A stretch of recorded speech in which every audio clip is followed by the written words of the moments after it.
呢一張銀紙唔知大家會叫佢美元定係美金呢？我好多年嚟咧都係叫開佢美金，因為香港人口語通常係話，喂，幫我唱啲美金啊，好少話幫我唱啲美元啦，聽落怪怪地咁，唔係好順口。但係之前就有粉絲同我講話，其實唔應該叫美金，應該叫美元，唔知算唔算吹毛求疵呢？不過諗深一層，呢一張銀紙1971年已經冇再同黃金掛鈎，取而代之係同美國嘅信用掛鈎，所以美元比起美金嘅叫法咧係更加貼近現實嘅。隨住美國近幾十年喺科技、金融、軍事上面嘅地位不停咁樣提升，再加上金本位取消，美元成為全球央行儲備嘅一個關鍵核心，亦都推動咗美元霸權嘅崛起。但係好多時候好多嘢始終物極必反噶嘛。近年話黃金將會取代美元地位嘅聲音越嚟越大。另一方面，中國呢幾年做緊一件事，係一件現代金融史上都從來未發生過嘅大事，就係要將黃金同人民幣綁埋一齊。我第一次聽呢一個 idea 真係有一種哇，點解人類可以聰明成咁樣嘅感覺？首先，依家全世界好多國家都有一個痛點，就係佢哋成日付出咗自己嘅產品、自己嘅服務去換美元，但係美國係咁印銀紙，變相稀釋咗美元嘅價值，用實實在在嘅嘢換埋晒陰司紙翻嚟，係人都覺得唔抵啦。但係美國咁強大，其他國家只可以敢怒不敢言，唯有私底下諗下計，有冇辦法對沖到呢啲損失？呢一個正係全球好多央行不停咁樣增加黃金儲備嘅其中一個原因。依家係咪中國要搞一個金本位2.0呢？究竟黃金同埋美元點樣由難捨難離嘅一個共生關係，到依家就係你上我就落嘅狀態？未來會唔會繼續係咁？黃金越嚟越值錢，而美元就越嚟越貶值呢？ And when I say money is debt, when you're holding money, you're putting it in a debt instrument. And so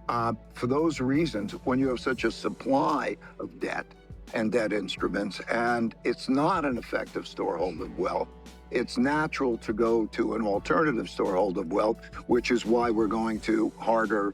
currencies. And, and of course, gold is the most fundamental of those. 我可以話黃金同埋美元嘅走向，絕對係未來幾年金融市場上面影響得最深遠嘅事件。最近我見到地鐵站有好多 Weibo 嘅廣告，講得好抵吹咁，我喺呢度咧都同大家分享下。Weibo 主打零佣金、零平台費買賣美股港股，比起其他知名嘅券商，一買一賣美股可以慳到3個9毫8美元，港股就可以慳到30蚊港元。如果你 trade 得多，一年計落咧都慳唔少㗎。新用戶開戶有獎賞，成功開戶咧會送400蚊港元嘅現金券，成功開戶之後就可以直接出金。頭45日之內入金1萬蚊港元或者以上，完成流傳條件可以獲得800蚊港元嘅現金券，或者入金8萬蚊港元或者以上咧，完成流傳條件就可以獲得2000蚊港元嘅現金券。入得越多，獎賞越多，最高可以獲得價值10萬蚊港元嘅 Nvidia 股票。依家佢哋嘅孖展年利率報緊美元係4.75%，港元係5.7%，仲免費提供美股 Level 2嘅行情同埋港股 Level 1嘅串流報價，冇隱形費用，投資起上嚟咧都有數得計啊嘛！如果你都想拎以上嘅獎賞，可以 scan QR code 或者係 click 翻描述欄嘅優惠連結領取。話說黃金已經連續升咗3年，2023年升咗13% 左右，2024年升咗29% 左右，2025年仲誇張，升咗超過50%。投資會唔會之後個金價50%再升50%呢？睇到坊間嘅對黃金分析都比較樂觀，有啲估個金價會升到去1萬，有啲就估升到去2萬。今日我哋就會由宏觀經濟同埋投資嘅角度去分析貨幣之王，一個商品之王，佢哋將會重新定義未來世界嘅貨幣點樣運作。我今日都特登帶咗條小金條去配合主題啊！過咗30歲真係覺得黃金真係好嘢嚟嘅，個款唔中意攞去金鋪換翻又唔會有折舊，可以保值又有情緒價值。扯遠咗添，依家講翻個主題啦。中國長期以嚟都係最大嘅黃金生產國同埋消費國。中國嘅央行好多年以嚟都係黃金嘅主要買家，而且佢哋仲喺香港開咗新金庫，打造緊黃金走廊。呢一個黃金走廊簡單嚟講就係大家一齊揾個地方，揾一個大家都信得過嘅地方，將啲金擺埋一齊啦。以前好多黃金會擺咗喺紐約同埋倫敦，因為美國同埋英國嘅金融同埋託管業務好早已經好成熟噶啦，又係超級強國，所以大家覺得信得過。但係2022年美國同佢嘅盟友凍結咗俄羅斯3000億美元嘅資產，成個世界就即刻驚醒，咦，原來擺喺你度啲錢會隨時俾你凍結㗎。好危險啫，尤其是係同啲美國唔係咁友好、制裁風險好高嘅國家，佢哋就更加驚啦。所以中國就好敏鋭咁樣捕捉到呢一個痛點，就話啦，其實雞蛋唔一定要擺喺同一個籃度啫，不如我哋將啲金擺喺一個大家都覺得安全嘅地方啦。你哋唔敢擺喺中國唔緊要，我哋可以分散擺喺香港、杜拜、莫斯科、新德里 wherever， 形成一條走廊，每一條金條都有個獨特嘅序號，純度證明，全部上晒區塊鏈，有晒記錄，全部國家可以互相驗證，確保透明同埋隨時可以查證。當一個國家想用人民幣結算貿易或者借貸嗰陣，佢可以將黃金存入走廊是但一個金庫，換取人民幣嘅數字憑證。如果有需要嘅話，亦都可以喺任何一條走廊嘅金庫提取實物嘅黃金，唔使運翻本國。呢個做法可以慳翻運費同埋保險嘅費用，而另一個央行嘅痛點就係用金價結算有一個好大嘅波動。如果你用黃金走廊嘅話，價格唔睇當日嘅波動，而係用過去200日移動平均嘅價格結算，可以好大程度咁樣降低操縱同埋恐慌嘅風險。更加好嘅係，只要你擺啲金喺度，中國嘅銀行就可以借人民幣俾你，你中意攞嚟起鐵路、電廠或者係港口都得，利息平過同 IMF 借好多，所以成條走廊就好似一個分散式金庫 mix 穩定幣咁樣嘅系統。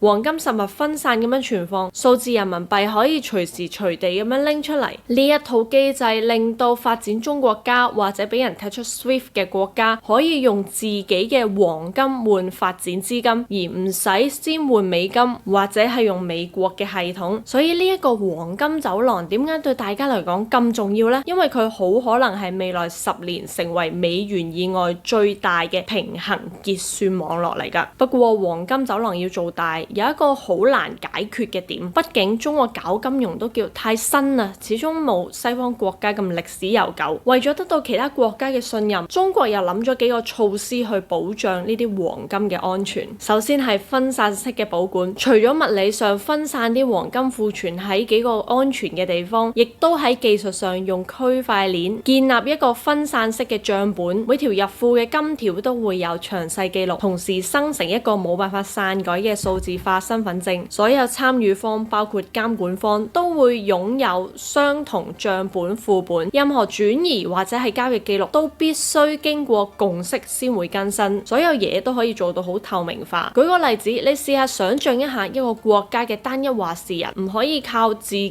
條鎖匙就即刻打開到國際金庫拎走晒啲金㗎，你要打開呢個金庫至少有2條鎖匙，咁其他嗰啲唔同鎖匙邊個保管呢？可能係合作嘅監督方或者係其他中立，總之要有多一條鎖匙先開到個金庫，咁樣就可以避免到高風險交易，例如係某個國家佢內部貪污舞弊或者係涉及犯罪嘅大額資產轉移，咁樣嘅方法就可以從根源上減少違反國際法律協議嘅交易發生啦。啱啱提到過黃金走廊有另一個制度，就係用200日移動嘅平均價計算。央行驚啲咩呢？央行其實最驚佢外匯儲備錯得太勁，金價有陣時會因為個別事件一下子咧發得好勁啊！一啲比較細嘅國家可能會因為咁樣而驚自己揸太多金，因為突然間一個唔覺意殺落嚟跌好多嘅話，就可能會影響國家金融嘅穩定性，甚至係信用評級。另一方面，央行一個穩定嘅儲備價值可以令到佢同財政部更加準確咁樣制定財政預算同埋貨幣政策。同埋另一個重點就係一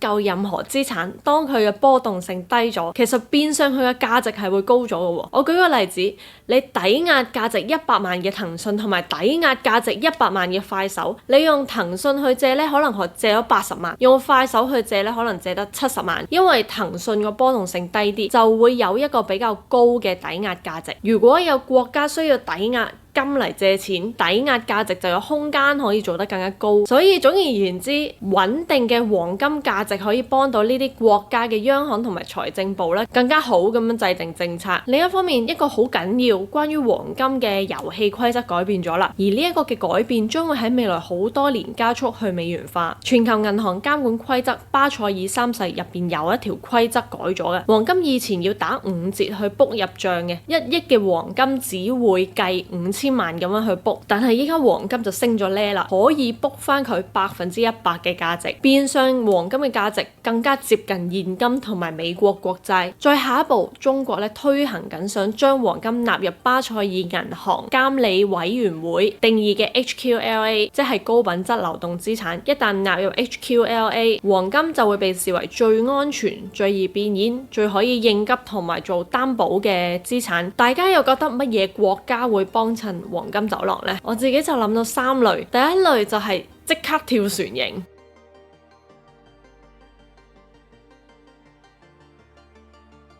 例如係俄羅斯、伊朗呢一類幾乎係排除喺美元體系以外嘅國家，黃金走廊就可以幫佢哋突破封鎖，去進行更加多嘅國際貿易。其次係資源置換型。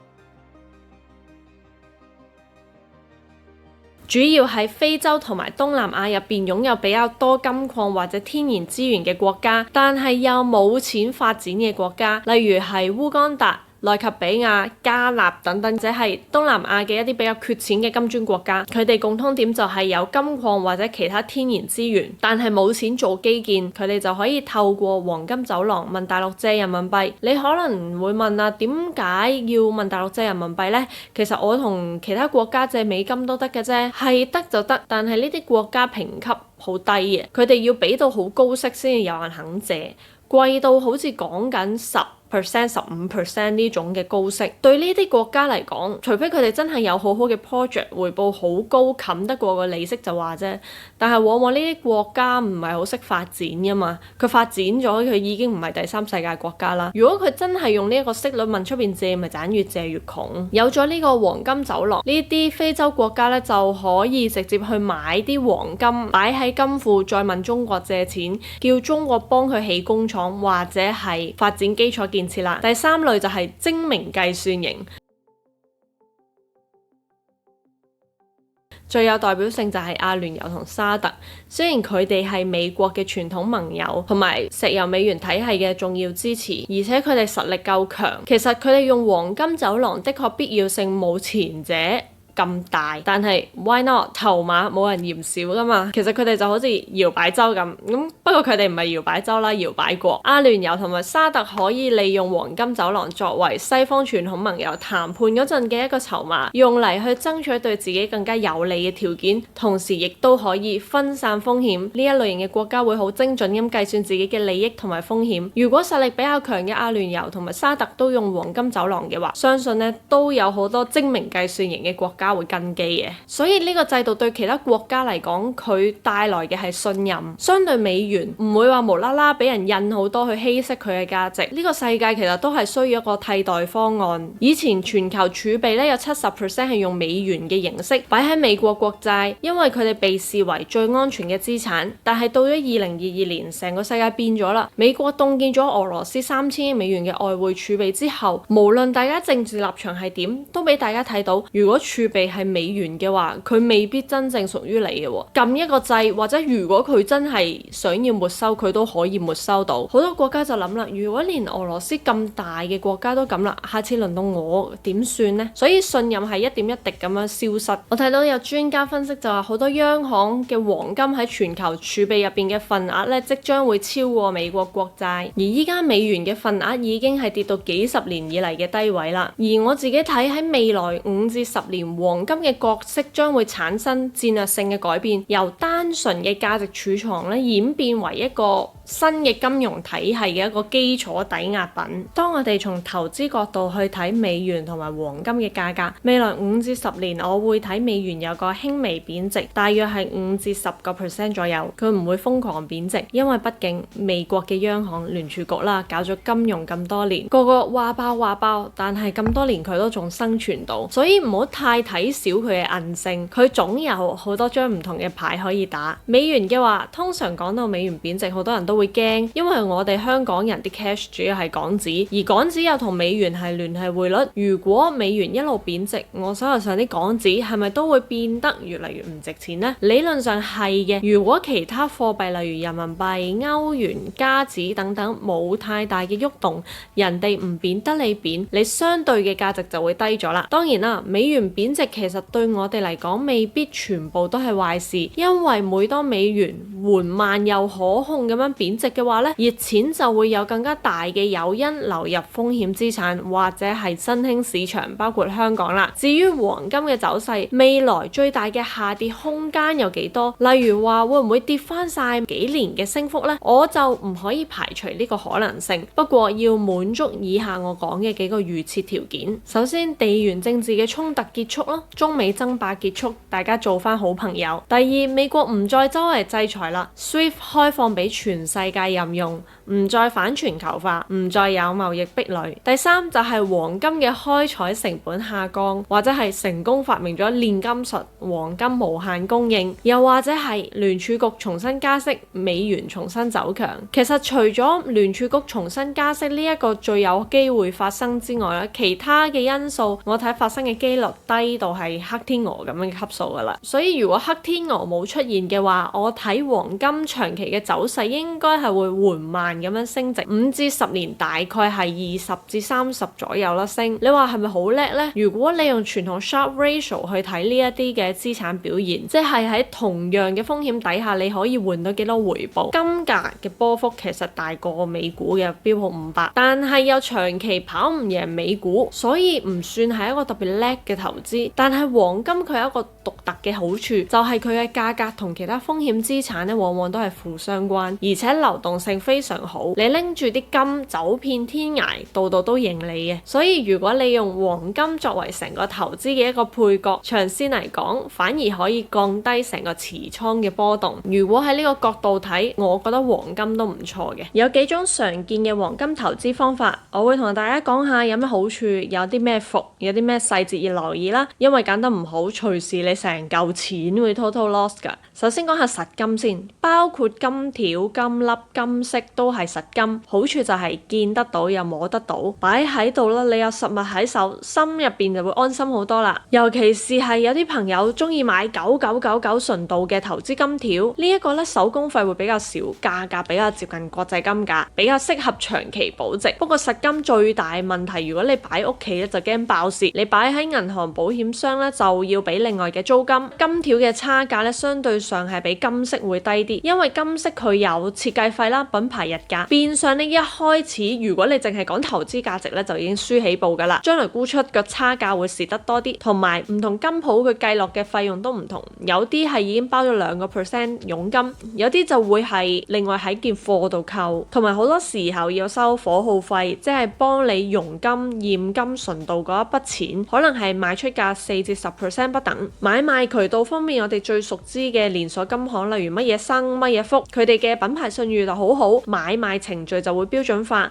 但係收費通常比較高。例如啱啱提過啦，佢哋會收2% 嘅佣金嘅通常，同埋要扣埋火耗啦、折舊費等等。咁至於如果你想賣俾銀行呢，銀行通常淨係會收翻自己出嘅金條或者金幣，你仲要帶埋當年買嗰張證書。雖然佢規矩又多啲，又唔靈活，但係銀行回收嘅價格咧就會比起連鎖金鋪好一啲嘅。至於專做收金嘅老字號金鋪，通常叫乜記乜記啦，就係靠價高去揾客。有啲就會講明冇佣金、冇火耗、冇其他雜費，直接如果你買嘅話就係按重量當日嘅金價俾翻錢你。有啲香港嘅報紙試過比較啦，發現老字號嘅鋪開出嘅回收價每兩可以高過連鎖金行幾百蚊嘅，所以對於一次過買得多嘅，可能買10幾兩、幾十兩個分別可以好大。如果你着重係套現多啲，最好你就係揀啲信譽好、有歷史嘅老字號收金店咯。最穩陣就係等到你真係要賣金嗰日，打返去幾間唔同嘅金行，一間間問清楚佢哋實收嘅價格係幾多啦，有冇佣金，有冇伙號包含喺入邊。每一間就對比一下，咁樣你就會好精準咁樣知道個差價係幾多啦。再講下依家好流行嘅黃金 ETF， 操作同買賣股票差唔多，用你嘅證券戶口就可以買到啦，唔使攞實金，亦都唔使煩啲存放嘅問題，價格都係跟住國際金價去行嘅。對於好多人嚟講咧，都好方便，好乾淨利落。但係佢嘅壞處就有管理費啦，同埋有追蹤誤差，咁個價格有時未必好準嘅。不過我自己就會揀流動性最大啦，同埋費用相對低嘅 ETF， 我自己就覺得呢個問題唔係好大。跟住就到紙黃金啦，好多銀行都有紙黃金買賣嘅服務。你開個戶口，你喺個帳面上面就會見到自己有幾多安士嘅黃金，好似好方便又唔使煩呢個存放費用嘅問題。但係紙黃金其實你係冇實物擁有權嘅，即係話同你擺嚿金喺銀行金庫係唔同，你只係同銀行對數，個價值係完全靠間機構嘅信用，唔受本地存款保障計劃保護。如果係發生極端嘅情況，例如邀約人出事啊、清盤啊，或者俾黑客 hack 啊，你啲紙黃金最差嘅情況可以變廢紙啊。而且紙黃金嘅對數淨得一個窗口，例如話我喺 A 銀行買，我就唔可以喺 B 銀行度 sell 翻出去，所以流動性就有限。銀行通常就係賺你買賣嘅差價，有啲係會寫明1%，有啲3%。我自己個人就唔係太 prefer 用紙黃金嚟投資嘅。不過衰極你同大銀行交易都可能仲好少少。有一樣嘢我真係要奉勸大家要小心坊間嘅非實物黃金交易。唔知大家有冇去過水貝啦？就係一個深圳好出名嘅黃金市場，亦都係可以買好多珠寶啊、鑽飾。嗰度聲稱可以投資黃金，用一個好低嘅保證金啦，提供一個黃金價格賭博嘅服務。最低你可以淨係俾1.25% 嘅保證金，變相係做80倍槓桿。有啲大膽嘅莊家，佢哋就冇喺市場上面做對沖，自己消化個風險。但係黃金嘅價格咧出現一個好大嘅波動，呢啲莊家有機會爆煲甚至走佬。之前喺內地已經出現過案例噶啦。9月中咧，水貝有一間商家叫粵寶音